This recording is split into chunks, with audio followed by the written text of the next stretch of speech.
Hey dreamers, Bryce here from Midnight Notion, singer, songwriter, musician, and a big fan of Metallica. I spent the last almost 130 days over analyzing every Metallica song, and I still have a few tiebreakers to break. So today, it's the battle for 7th place and our first four-way battle. Let's do this thing. Cue the intro. So Ted, give it to me now! For the best Metallica song!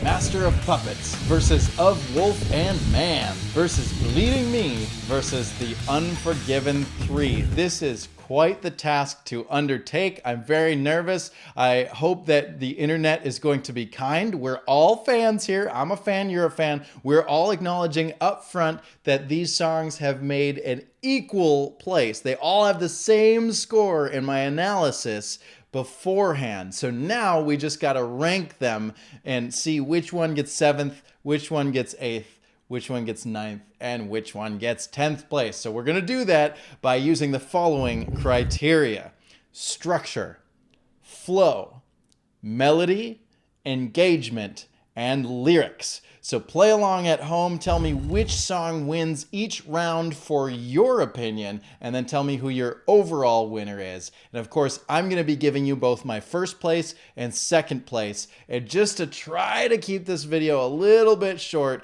I'm going to maybe skip over some songs. I'm probably going to only highlight the best of the best here, or I'm going to try to. We'll see what happens. Let's get into it. But first, subscribe. Why? It's free and it saves the world. Don't you want to save the world? I bet you want to save the world. Here we go!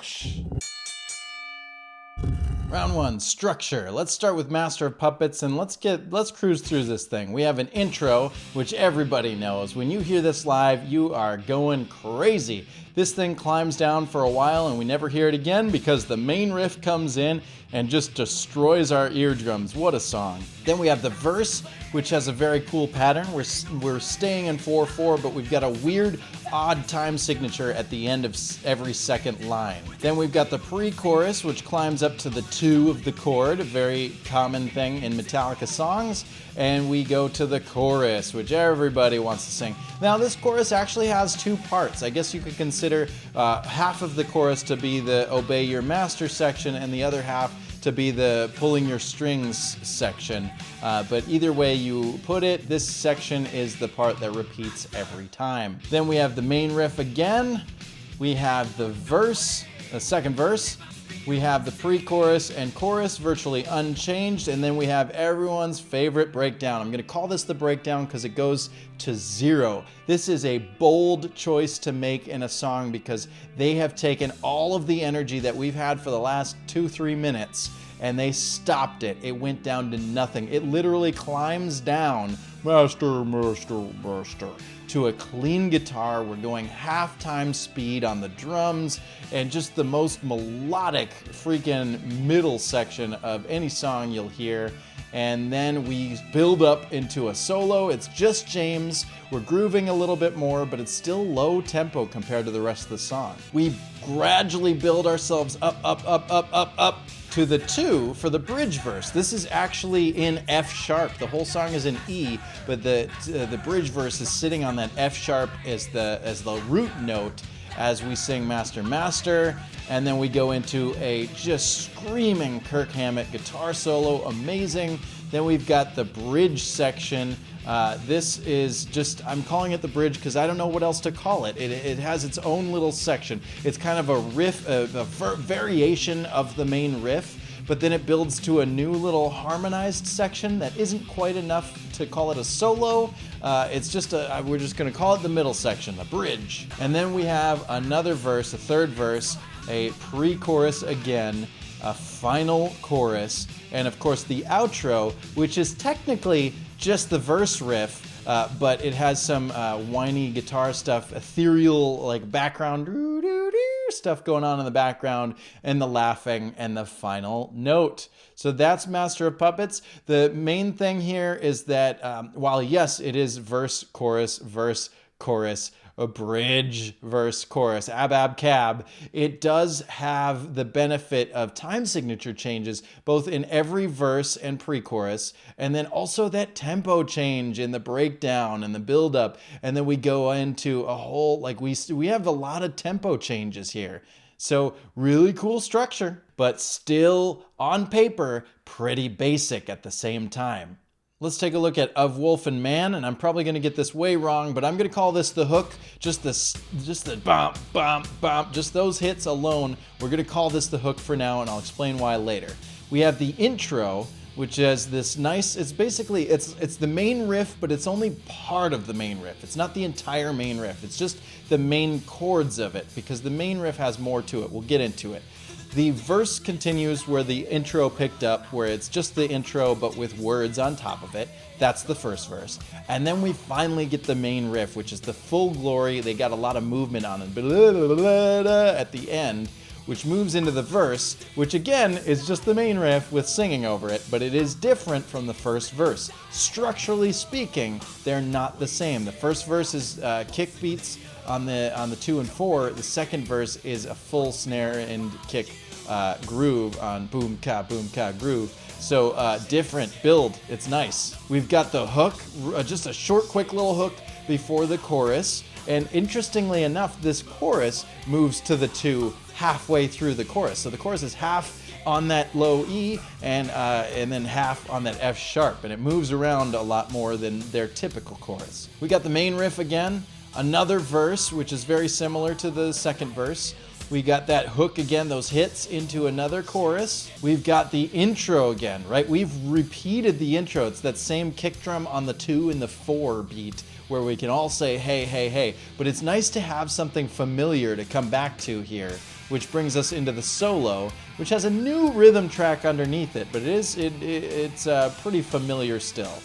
The solo ends with a little breakdown, right? We kind of simmer down. It's just hi-hats rolling on 16th notes. We got the wolf sounds and the crying guitar. We've got a bridge verse that climbs up to the 2. We got a lot of 2s in this song. If you think of the 1 and the 2, well, I've explained this over and over in a lot of my other videos. If you have questions, ask them below. But then we go into the chorus. And then we have the main riff to close it and a final couple hits of the hook. Now, you could argue that the hook isn't actually bump, bump, bump. That's just part of the riff. That is part of the intro. It's part of the verse. But I just wanted to illustrate how that part comes back throughout the song over and over and over, and how it feeds into everything. So taking all of this apart, we have 2 verses, a chorus, a verse, a chorus, a bridge, and a chorus. So not the same structure as every other song. Typically when there's 2, it's verse, verse, chorus, verse, chorus, bridge, chorus. So a little slightly different by 1 verse. But you'll note that there's no time signature changes or no tempo changes, so just something to consider. Not every song needs those things, but it is just something to keep in mind as we grade these structures. Let's take a look at Bleeding Me. This one starts with the main riff, but this one's interesting to me because it builds in a really nice way. We just have the ride cymbal and the snare, and then we get the kick drum and the snare, and then we get, we gradually build in the bass, we gradually build in the third guitar, or the second guitar. So there's 3 times through the main riff before we get to the verse, which is essentially just the main riff continued. And then I'm gonna call this the pre-chorus. I don't know what you would call it, but I'm gonna just, for the case of this video, call it the pre-chorus. This riff is very catchy. The lead changes just slightly each time it comes around. But it's a nice little melodic section with no actual lyrics behind it, except for some scats, some little whoa-ohs from James, which are quite beautiful. We've got the main riff again, which again, like I said, is the verse. You could argue that this song just starts with the verse if you wanted to, but we're just gonna call these separate sections. The verse comes in again. The pre-chorus is back with a lot more, it's that heavy stuff that leads us into a real big chorus, Caught Under Wheels, and they're rolling. And then we go back to the pre-chorus, all right? We have a bookended chorus with a pre-chorus before, and so maybe that's a post-chorus. And then we have a nice light solo. This is using a steel slide to make a nice clean little solo here. And then we're back into the chorus with a vengeance. And then we have the breakdown, right? We hold out the note for a little bit, and then we get what is probably one of the better riffs on Load. I've probably said that about every song, but I really love this riff. Going into the bridge verse, another chorus, another solo. It's still kind of got that halftime groove, but it builds to the straight time feel. And then we get the main riff, but this is a distorted version of the riff. We get some like offbeat, little stops and offbeat, hey, hey, hey moments, and it builds down to the final verse. And it ends us wondering if something is ever gonna get better. Really cool structure of the song. Again, no time signature or tempo changes, although that breakdown does kind of have a feel change. So the flow changes significantly. And also note the flow in this song, how we're slow, slow, slow, slight build, slow, slow, slight build, big build, slightly less build, slow, big, low but high energy, build. It's a very cool flow to a song. So we'll get that. We'll come back to that when we talk about flow. Finally, we have the Unforgiven III. This one starts with the intro, which is a nice little piano lick, some violins in the back. I think it's debatable that it could be MIDI. I don't know if they're live instruments or not, but I've always felt like it sounded like MIDI to me. So you could tell me in the comments below if you know the true answer, but I'm gonna say I think it's MIDI. But it's probably, who knows, who cares? Then we have the main riff, which is just a nice little clean thing. It moves around a little bit, very similar to some of their other songs like Fade to Black or The Unforgiven I or The Day That Never Comes. Very similar structure there. And then we've got the verse, which is much heavier. Similar to Unforgiven I, we have a heavy riff and a clean everything else. So that's very cool. We come into the chorus, which is a little lighter, but it's still got a little bit, like the drums are kind of grooving, but they're hard. The snare has a crack to it, but he's singing softly and they're playing softly. That goes immediately into another verse with no bridging section, and immediately into another chorus, and it looks like my graphic is wrong. I accidentally wrote hook. We'll just pretend that says chorus. Whoopsie, I don't have a whole lot of time to make these videos, so I'm not gonna change it. Just pretend it says chorus. There we have the build-up. The build-up is this nice, it's one of their best builds. I would wager in their entire catalog, this is one of the best build-ups they have. Ironic that it's competing against one of their other best build-ups they ever had, but this thing starts from almost zero and goes all the way up top to this amazing solo that, just so good. One of the best solos, I don't know, in their catalog. Then we've got one final verse that calls back to some of the earlier verses, one final chorus, and then the main riff ends it. And really, I guess I'm wrong here too. I wouldn't even call this the main riff. This is really just the ending of the chorus. So again, like I said, I'm not perfect. I don't have a whole lot of time for these videos. They're not always gonna be the matter of fact, if you wanna pay me, I'll do the research, but until I'm getting paid for it, this is the best I could do. But if you take away all the riffs, what we have is verse, chorus, bridge, I guess, but there's no real bridge. The buildup has a verse to it, right? Forgive me not, but those are the only two words, so I don't think it's enough to call it a verse, right? And then verse, chorus. So verse, chorus is essentially all it is. A, B, A, B, A, B. There's not much structure, and as you could tell, with all the other graphics, there's usually a third line. There is nothing to this song at all, structurally. If we were only discussing lyrical structure, all four of these songs feel very similar. There's barely any difference. Verse, chorus, bridge, chorus is a pretty standard practice. It's in almost every song that's ever been written. It's tried and true. It works. It connects with audiences, and that's why that happens. So we have to include the musical structure. And for that reason alone, I think that we can immediately dismiss the Unforgiven III because it has it has that same verse, chorus, but the bridge and solo section don't actually explore much. There's no tempo changes or time signature changes to keep it more than just bass line. So then the top three, we've got time signature changes, we've got an interesting double verse before the chorus, and we've got a chorus with a solo into another chorus, into another solo, into another verse. It's a very tough battle. Since I have to grade it, I have to go with my gut feeling and say that the one with the most mature songwriting wins me over. The weird time signature changes and the masterful crafting of going from 0 to 1,000 in Master of Puppets wins me over. And it was a very tough battle. So I will say that the second place, this was really hard, but Of Wolf and Man actually takes 2 for me for the reason that they are building upon the intro and that the second verse is not drastically, but each verse kind of is more than the previous verse and it has a nice structure to that. So my order is Puppets and then Wolf. There you go. Round 2, Flow. Now I don't want to get into all 4 of these songs because they all have excellent flow. That's why they're all tied for 7th place right now. So I love them all equally, but I'm only going to talk about the top 2. So first off, in 2nd place, I love the flow of Bleeding Me.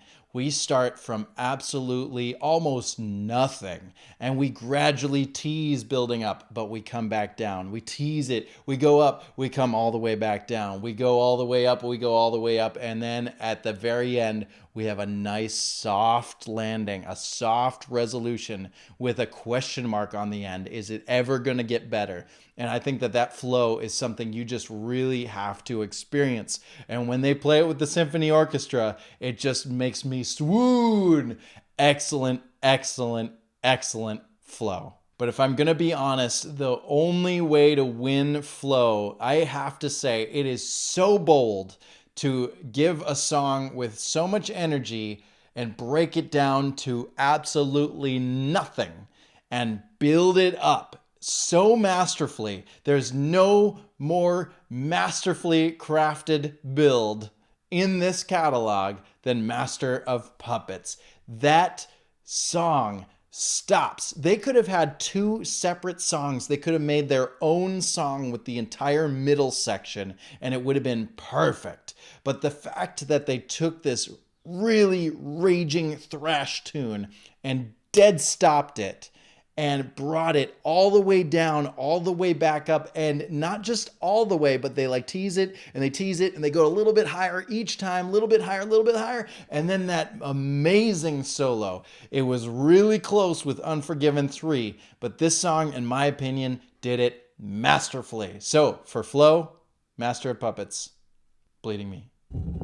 Round 3, Melody. Again, I'm only going to talk about the top 2 because I want to keep this short. There's something to be discussed about every single song, but once again, their older songs struggle with melody because the guitar work is the focus of the old songs, and people don't typically they don't typically sing guitar parts, they sing the vocal parts. So vocally, melodically in the vocals, they have kind of a lesser of an advantage, a disadvantage, you might say. So unfortunately, those ones are the older songs tend to be a little bit lower down on the melodic scale. Which leads me to my 2nd place, the beautifully done Unforgiven 3. I love the melody. I actually, the reason why the guitar part is so singable is because the guitar riff is playing what the vocals are singing. Essentially, it's not note for note for note, but it is very close. Do, do, do, do, do, do, do.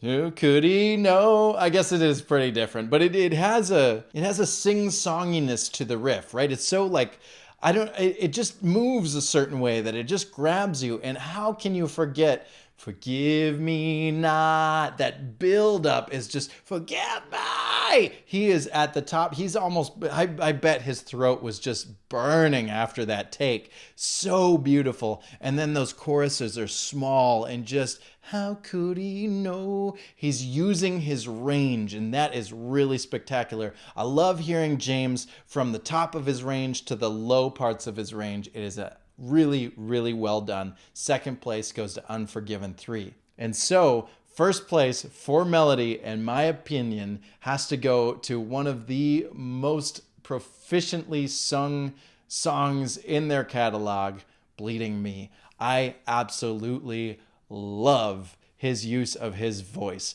Whoa, whoa. I'm not doing it any justice by doing what I just did there, but just listen to this man belt it out. Caught under wheels roll. It's so nice to hear him singing, and the grooves. You might sing the Kirk part, you might sing the James part, you might sing the boo doo doo doo doo.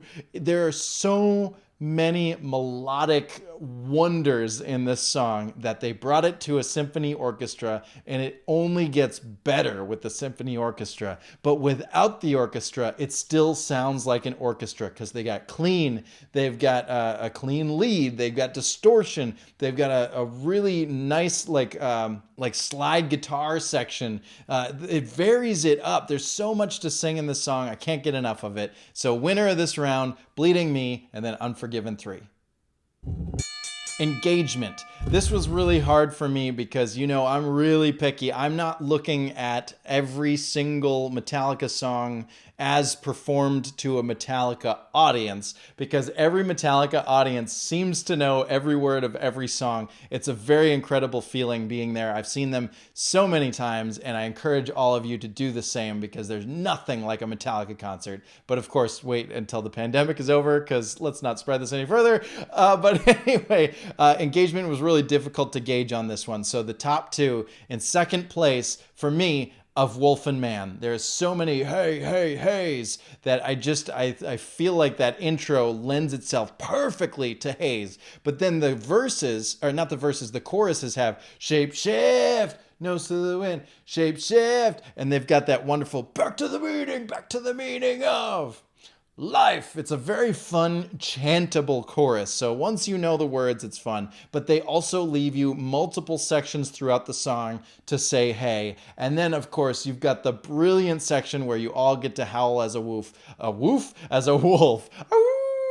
I love being a woof, whatever that is. So I feel like there's a lot of ways to participate in this song, and it's short and sweet. So round four, what are we in? Round 4? Second place goes to Of Wolf and Man, which means the only one that I can think of as the winner for engagement, you all know it.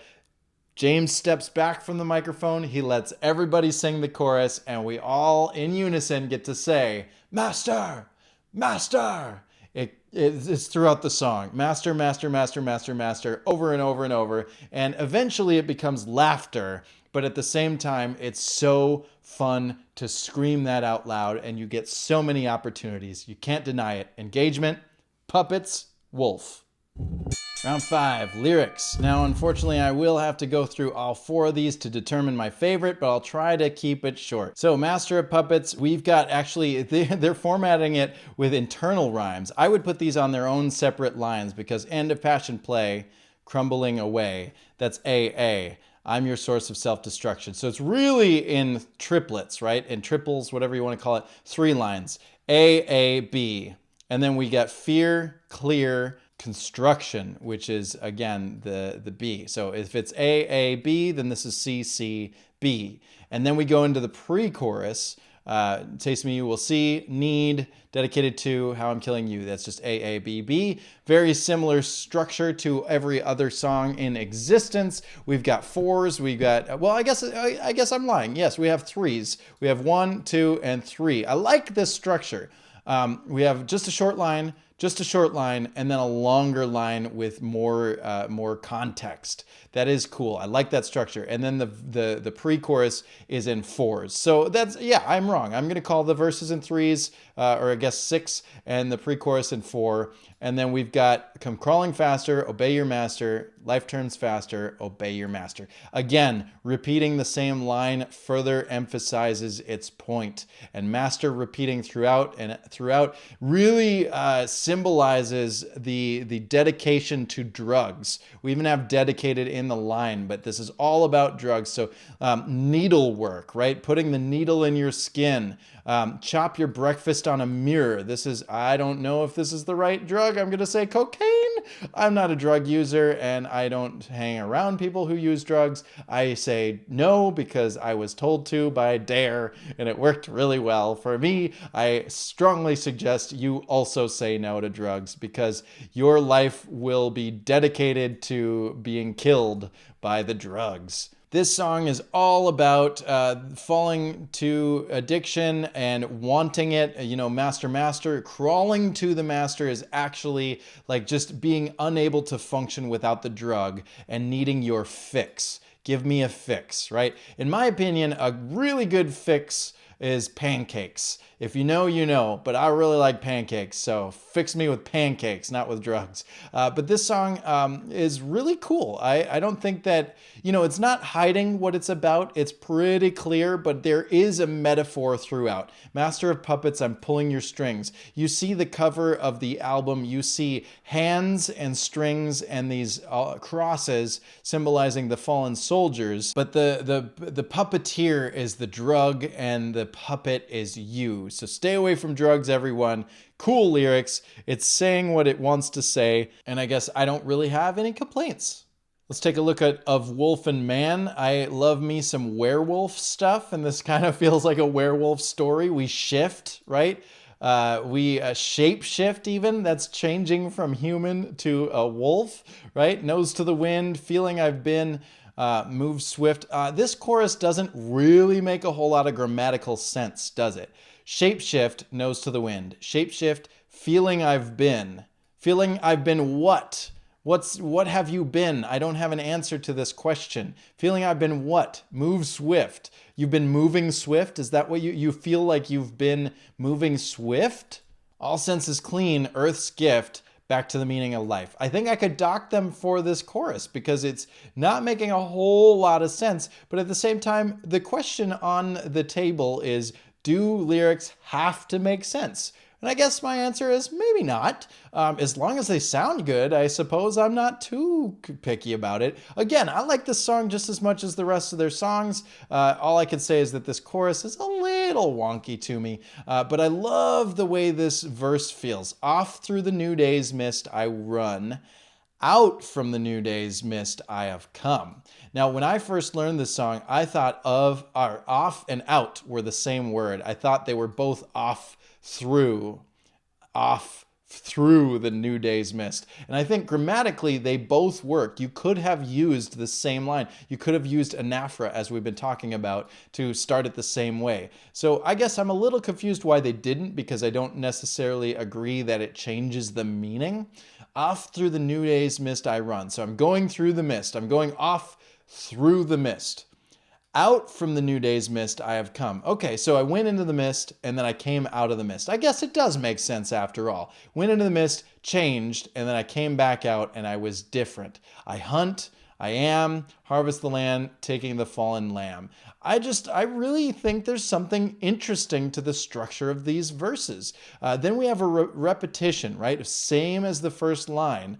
But then when we get to the third verse, we get a brand new line. Bright as the moon, high in starlight, chill in the air, cold as steel tonight. I think this is my favorite line. I don't know why, it just feels right coming out. Ultimately, I think the verse is the only problem I have with this song, and problem is a big word because it's not really a problem. It's just a little hookup that I don't really know what I've been. I don't know what feeling I've been. Kind of reminds me of the Love Shack where they say, if you see a faded sign at the side of the road, and then they don't tell you what to do if you see that sign. I want to know what you've been, man. I want to know the answer, but not knowing the answer is sometimes fun too. So no real problems. Let's take a look at Bleeding Me. I absolutely love the structure. I know they say that for almost every song, but check this out. I'm digging my way is a full sentence on its own, period, done. Okay, you're digging your way. Second line, I'm digging my way to something. Oh, that's more context. You're digging your way to something. I'm curious to know what you're digging your way to. I'm digging my way to something better. Each line is adding new context to the line that came before it. I'm pushing to stay. Fine, you can stay. I'm pushing to stay with something. Oh, with something. With something what? With something better. All right? Very cool. There are not many lyrics to this first verse at all. Look, this is the full line. I'm digging my way to something better. I'm pushing to stay with something better. The end. That's the whole verse. It's very short and it doesn't actually say much, but it says so much more by repeating the line and adding new context each time. I think this is masterful. I'm sowing the seeds I've taken. Ooh, you took the seeds? Question mark. Sowing the seeds I take for granted. Oh, well, that's too bad. This is a really, really, really cool structure. Then we got the context. Caught under wheels roll, I take the leash, I'm bleeding me. Can't stop to save my soul, I take the leash that's leading me. I'm bleeding me, I can't take it. Caught under wheels roll, the bleeding of me. Right? Bleeding me. This is very interesting.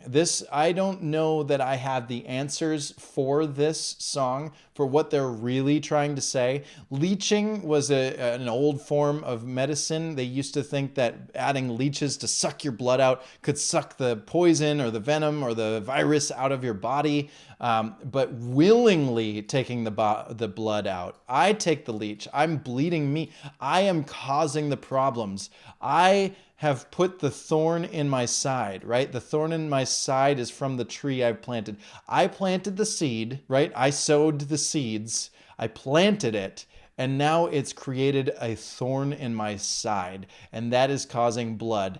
I am the causer of my own problems. I think that is a very, very, very interesting way to say it. And I think that, you could argue, yeah, there's not much large words. There's not much language being put into this song. But just stop and think.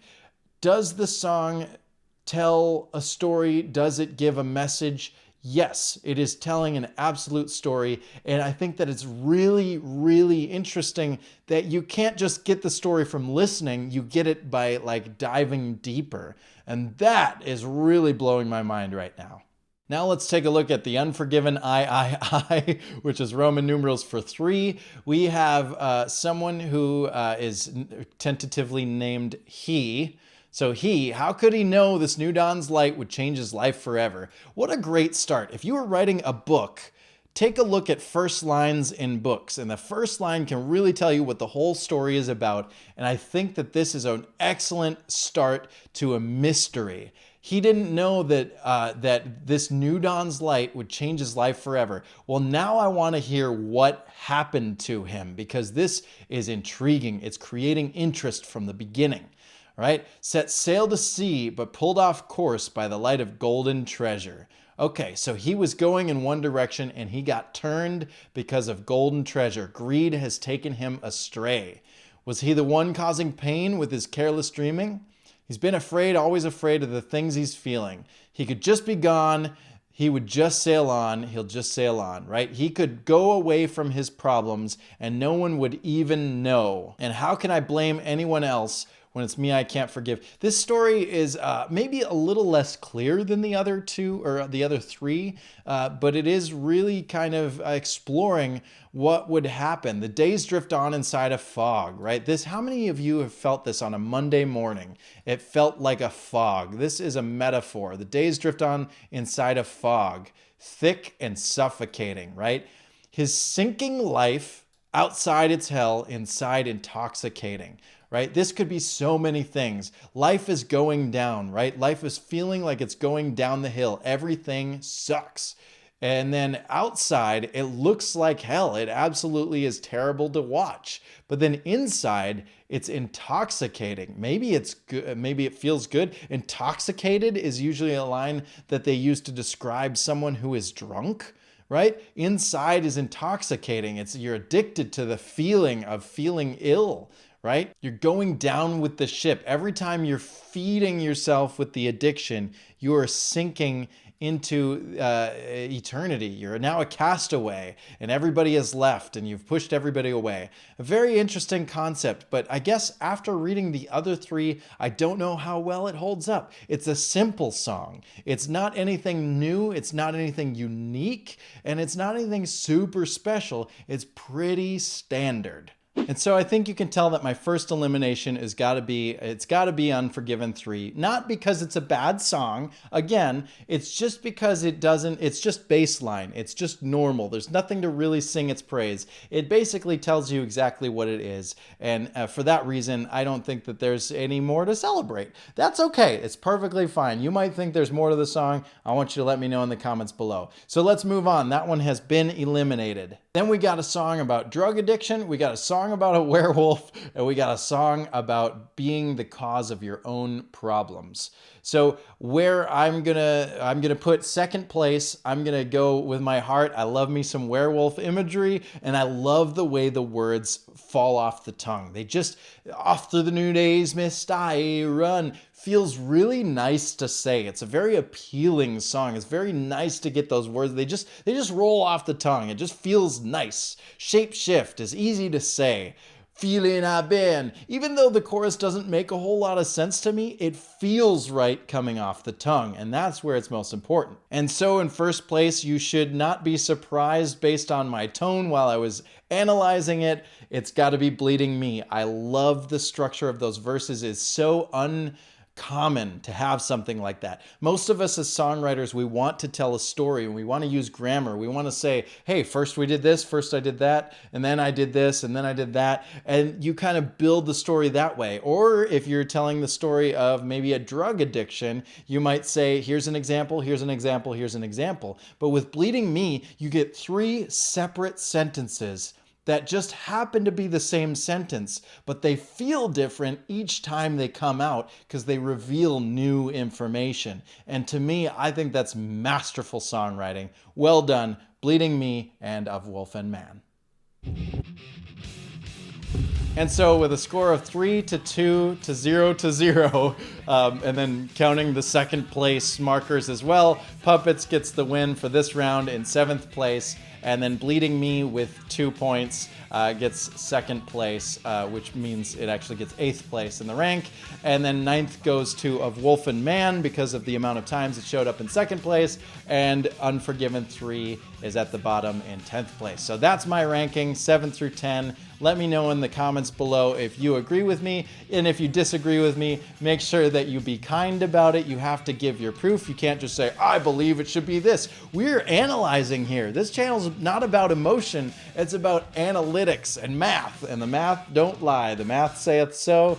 Puppets is on the top. I hope you're happy. A lot of people have been saying, oh, you're giving preference to the new songs. I hope this is an example of why that's not the case. So make sure you check out Midnight Notion. My music is available all over the internet. I would love for you to share Somewhere in Dream World. This record is it means a lot to me, and I think there's a lot of stuff on there that you'll really love as a metal fan. And of course, smash that subscribe button because tomorrow is the battle for 3rd place. We're getting up there. And this battle contains the battle of Hero of the Day and No Leaf Clover and Broken, Beaten, Scarred. I have no idea who's going to be winning, but I can't wait. So I'll see you there. Thanks for watching, and don't forget, you're awesome.